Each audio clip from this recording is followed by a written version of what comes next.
What does the phrase confirm a covenant in Daniel 9:27 mean? Does it imply a pre-existing covenant that needs to be strengthened, or does it simply imply ratifying a covenant? Stay tuned as we walk through a broad and deep investigation of this question using the historical grammatical hermeneutic, that is, using the literal hermeneutic.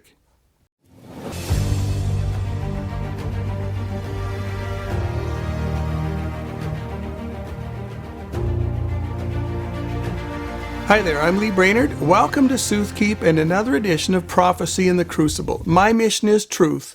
Truth at any cost. Truth above every other consideration. Now let's get into today's question.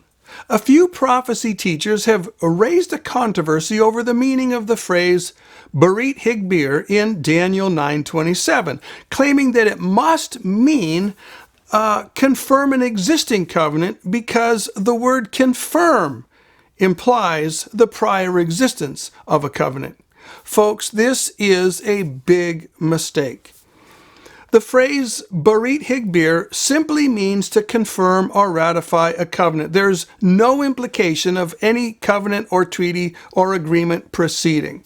It is a strengthened form of the usual Berit Karat, which means to cut or ratify a covenant.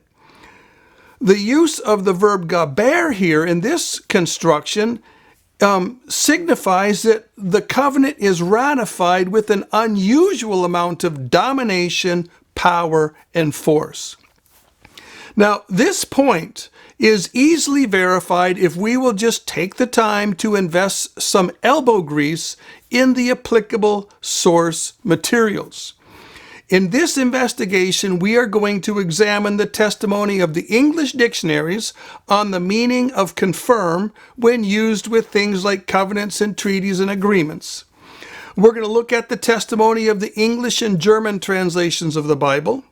We're going to look at the testimony of Hebrew experts as gleaned from lexicons, commentaries, Jewish translations, rabbinical sources, and the efforts of modern Jewish scholars. Now, folks, you got to understand, I did not go on a cherry-picking hunt here, hunting among the resources to pick and choose a few things that agree with what I want to say on the matter. I just went through the resources and I took things as I found them. There was no cherry-picking involved. I took what I found regardless of what they said in the matter. So this is a fair representation of how the English language and the German language handles confirm a covenant and how the Hebrew experts handle and translate confirm a covenant. Let's start with the English definition of confirm. Now, folks, you got to understand, I have limited our investigation here to the specific entry that concerns covenants, treaties, agreements, ratifications, etc. It's not legitimate to go to the dictionary and take any definition you please and plug it into this question. If you do that, you are unfaithful to the historical grammatical hermeneutic. That is a breach of exegetical integrity. You can't do that. You need to use only the entries in the dictionaries that concern covenants, treaties, agreements, etc. No other entry is allowed. Now, let's look at the testimony of these dictionaries. I investigated 6 dictionaries. I just went to the 6 most common popular dictionaries that people might actually have on their shelf or on their computer. The Merriam-Webster dictionary says, give approval to, ratify, and it gives the example of confirm a covenant. And note here, folks, in this example, that confirm a covenant equals approve or ratify a covenant. They're being used as synonymous phrases. In the American Heritage Dictionary, we read, to make valid or binding by a formal or legal act. Ratify. In the Collins Dictionary, the American English version, we read, to make valid by formal approval. In the Cambridge Dictionary, we read, to approve someone or something officially by formal agreement. In the Random House Dictionary, we read, to make valid or binding by some formal or legal act, sanction, ratify. And in Webster's New International Dictionary, the 3rd edition, we read, to make valid by formal assent. Now, if you look at these 6 dictionaries and their 6 definitions, none of them breathes a word about the necessity of an already existing covenant or treaty or agreement. The word confirm, when used with treaties and covenants and agreements, carries no connotation, no necessity of a prior legal document that needs strengthening or confirming. Confirm, when used of treaties and documents and agreements, etc., it has essentially the same force as ratify. In other words, it just means to approve or sanction formally. The fact is, all new covenants and treaties are confirmed when they are signed into law. And confirm in this connection, brethren, is exactly synonymous with make firm, ratify, make valid, validate, etc. I would also point out that all of these entries imply, and a couple of them explicitly state, that with the word confirm, there's an implication of binding force. I want you to bear that in mind, that confirm here has a sense of binding force. So we see that the claim that confirm means strengthen an existing legal document is a classic example of men cherry-picking entries in dictionaries and in the Strong's Concordance to find a definition that suits their theory. What they are doing when they do that is not exegesis, but eisegesis. If we are simply going to let the dictionary, used as it ought to be used, define the word confirm, that theory is completely blown out of the water. Well, now let's go to the English translations. Now that we have established that the meaning of the English word confirm, when used in reference to things like treaties and covenants and agreements, has nothing to do with a previously existing document, or at least no necessary implication of a previously existing document, now we are in a place where we can rightly understand the testimony of the English translations. And we're going to notice that there's 2 translation patterns that we're going to see over and over and over again in the English language. We're going to see confirm a covenant, and we are going to see make a firm covenant. 2 translation patterns. Now, we could multiply the examples to great length, but we don't need to. The 8 that I'm going to give are perfectly suitable to make the case. They're going to suffice just handily. And they illustrate the pattern that's virtually universal among the English translations. The King James says, he shall confirm the covenant with many. The New King James says, he shall confirm a covenant with many. Darby says, he shall confirm a covenant with the many. The Webster's translation says, he shall confirm the covenant with many. The NASB says, he will make a firm covenant with many, or with the many. The ESV says, he shall make a strong covenant with many. The JPS, or the Jewish Publication Society translation, says, he shall make a firm covenant. And the Complete Jewish Bible says, he will make a firm covenant. So notice that confirm a covenant and make a firm covenant are not 2 distinct phrases with 2 distinct meanings that the translator or interpreter has to choose between. You're not having to choose between door A and door B. All you have to do is choose between 2 things that are synonymous in meaning. The fact is, confirm a covenant bears the exact same meaning as make a firm covenant. Notice confirm and make firm. Same meaning, folks. Now, there's less potential for ambiguity to the English ear with make a firm covenant than there is with confirm a covenant, and the present controversy is a great illustration of this. But the fact of the matter is the two phrases mean the same thing in the English language. So the choice that we're facing when we choose between these two phrases, whether we're executing an English translation or preferring an English translation, the choice is between a rendering that is more formally literal, that's confirm a covenant, or one that is more conceptually literal, make a firm covenant. They're both literal. One is more formally literal and the other is more conceptually literal, but they are both literal and they both have the same meaning. Now, I should mention that you can find translations that appear to be contrary to these English translations. You'll find translations that take the path of strengthening a covenant. For example, now these are rare translations that do this, but they are out there. They're a rare exception, not the rule.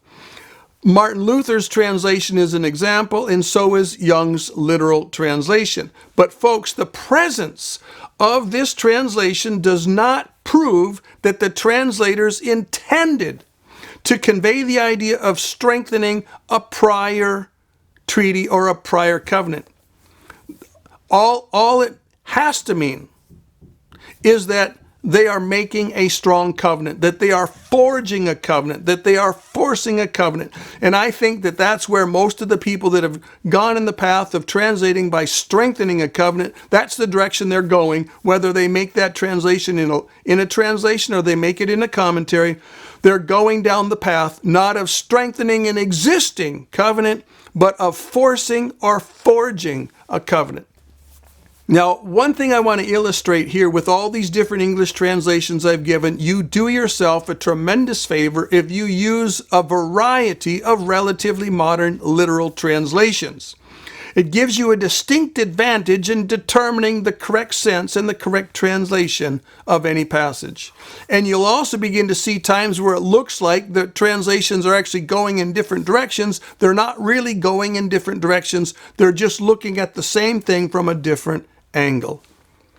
Well, let's move on to the German translations. The German translations present essentially the same information that the English translations present when it comes to the translation of Berit Higbir, confirm a covenant.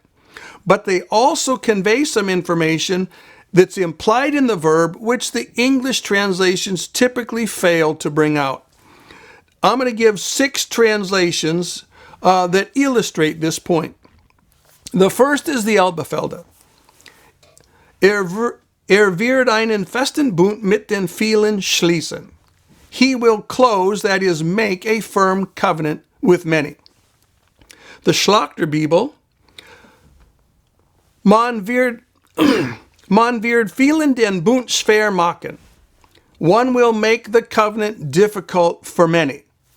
This brings out the element of hardness or harshness that is implied in the verb higbir. The Buber Rosenzweig Old Testament says, Überlegen ist den vielen im Bund. He is superior to many in a covenant. This essentially could be paraphrased as he dominates many in a covenant. And this brings out the domination of the Antichrist that is implied in the Hebrew Higbir Berit. In the Hoffnung für alle translation, we read, Der Machthaber wird mit vielen Menschen ein Bündnis schließen. The ruler, that is the power holder, will close or make a covenant with many men. Again, this brings out the domination of the Antichrist that is implied in the verb, Higbir. In the Gut Nachricht Bibel, we read, Der Fremdherrscher wird mit den Mehrheit des Volkes ein festes Abkommen treffen. The strange Lord will, with the majority of the people, reach a firm agreement. And in the Neue Evangelische Übersetzung, we read, Wird der Fürst einen starken Bund mit den vielen schließen. The prince or the ruler will close or make a strong covenant with the many. Now, notice that these German translations present the same essential idea of make a firm covenant. It's the same sense that we see in the English translations. But they bring out three nuances, folks, that the English translations lack. They bring out the domination of the Antichrist implied by the verb higbir. They bring out the force employed by the Antichrist that's implied by the verb higbir. And they bring out the hardness or the harshness employed by the Antichrist implied by the verb higbir. So when we use the English and the German translations together, we get a much broader, fuller perspective of what is going on here than we do if we only use the English or only use the German. Well, let's turn to the Hebrew lexicons on the meaning of the Hebrew verb gaver. Gesenius's Hebrew Chaldee lexicon to the Old Testament, and I use the Tregelles English translation version, and this is the old standard Hebrew lexicon. We read here for the kal that the kal, which is just a simple verb form, means be strong or prevail. The hifl form, which is the causative form, means make strong or firm, and they give the example of confirm a covenant. The Brown, Driver, and Briggs Hebrew and English lexicon of the Old Testament, which is the old standard, for the kal says be strong or mighty, prevail, and for the hifl it says confirm, and it gives the example of confirm a covenant. When we come to halot, the Halot, which is the Hebrew and Aramaic lexicon of the Old Testament, and this is the new standard for Hebrew concordances and lexicons, we have in the kal, be superior, which is to prevail over or lord over, achieve something, increase. When we come to the hifl, it says be strong, and then it says in particular, with reference to berit, covenant, to make a strong covenant. So in general, gaver means to be strong or prevail in kal, and in the hifl it means to be make strong or make firm. And there's no necessary reference to prior existence of anything. The fact is, no lexicon mentions that the verb in the hifl necessitates that the document being confirmed must have a prior existence or a prior document that's getting strengthened. And once again, we see that confirm a covenant is synonymous with make a firm covenant. Well, let's move on to the Hebrew scholars' understanding of berit higbir, confirm a covenant. We're going to start with the lexicons that specifically mention the phrase berit higbir.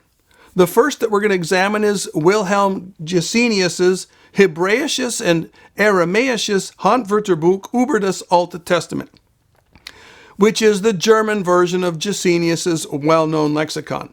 Now, Gesenius is recognized as one of the greatest Hebrew scholars of all time. And his entry here says, gewöhnlich, schließt ein festes Bund mit vielen. In the English translation, this would be usually understood as, he closes a firm covenant with many. When we go to Wilhelm Gesenius's Latin work, which is Thesaurus Philologicus Criticus Linguae Hebraeae and et Chaldeae Veteris Testamenti, which is a unique Hebrew concordance, a Hebrew lexicon that's written in Latin, we read in reference to Daniel 9:27. Berit higbir. The Latin, he says, is fidus firmum init cum multis. That is, enter into a firm covenant with many. When we go to halot, which is the modern standard Hebrew lexicon now, it's in the halot stands for Hebrew and Aramaic lexicon of the Old Testament. And this is the lexicon that's replaced Gesenius and Brown, Driver, and Briggs, or at least is in the process of doing so. And there we read that gaber, or gaver, with berit, covenant, means to make a strong covenant. So these three lexicons, folks, agree that to make a strong covenant is the correct understanding of Berit Higbir. Well, let's look at 3 Jewish translations. The JPS Bible says, "He will make a firm covenant with many for 1 week." The Complete Jewish Bible says, "He will make a strong covenant with leaders for 1 week of years." And the Koran Bible, which is sometimes called the Jerusalem Bible, "He will make a strong alliance with the multitude for 1 7-year cycle." So notice we've got make a firm covenant, make a strong covenant, and make a strong alliance. They're all on the same page. They're all going in the same direction. But let's turn to rabbinical sources. In the Midrash in Echa Rabbah Petichta 34, we read there that Rabbi Yudin paraphrases this portion of Daniel 9:27 as, "He will promote a covenant with the multitudes for 1 period of 7 years." Did you catch that? Promote a covenant. When we go to Rashi, whose name was Shlomo Yishkachi, who was a medieval French rabbi, and we read here, "And he will strengthen a covenant for the princes of 1 week," which is what the Hebrew says. And then we read his understanding is that Titus is going to strengthen a covenant with the princes of Israel. And we read he's going to promise them the strengthening of a covenant and peace for 7 years, but within the 7 years he will abrogate his covenant. Now notice this is one of the few places that I stumbled upon that's going in the direction of strengthen a covenant. But there are indications right here in the context, folks, that whoever translated Rashi into English, and they used strengthen a covenant instead of make a strong covenant. There's indications in the context here that Rashi is actually talking about forcing or forging a covenant or forcing a strong covenant and not strengthening a covenant that already existed when he came on the scene. Notice that this is his covenant, folks. It's not an existing covenant. He didn't come and take up somebody else's covenant and rework it and strengthen it.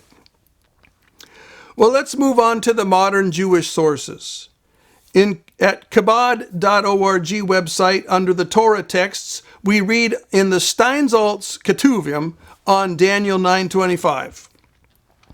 We see the translation, "He will promote a covenant," or "the covenant will be strengthened." And so notice, first of all, we have "he will promote a covenant" is the first reading, and we fall back in the same thing we said earlier, that when we see readings like "he will strengthen a covenant," we cannot assume that this means or implies a prior existing covenant. It's obvious in some of these contexts that the people that use those phrases did not have that idea in mind, and therefore it's not legit for us to have that idea in mind. When we go to the TorahClass.com website and we look in the section that's Daniel and the Messiah, Part 1, Daniel 9:24 through 27, we read there, "And he shall make a firm covenant with many for 1 week." When we go to outorah.org and we look in their article on Daniel chapter 9, which was written by Rabbi Jack Abramowitz, we read, "The leader of the enemy," and then in parentheses, the Roman emperor, "will forge a pact with the Jews for 1 week."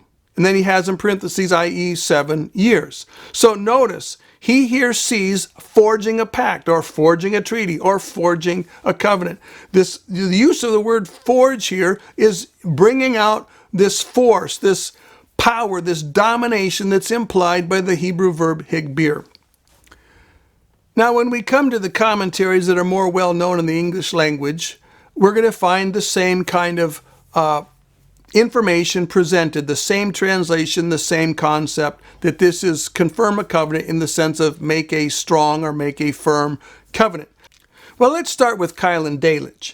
And here we read, "The expression Berit Higbir with the preposition la is analogous to Berit Karat with la. And Berit Karat is just the standard form in Hebrew for make a covenant or cut a covenant. And he continues, and the construction with la signifies that as in the forming of a contract or a covenant, so in the confirming of a covenant, the two contracting parties are not viewed as standing on an equality, but he who concludes or confirms the covenant prevails and imposes or forces the covenant on the other party.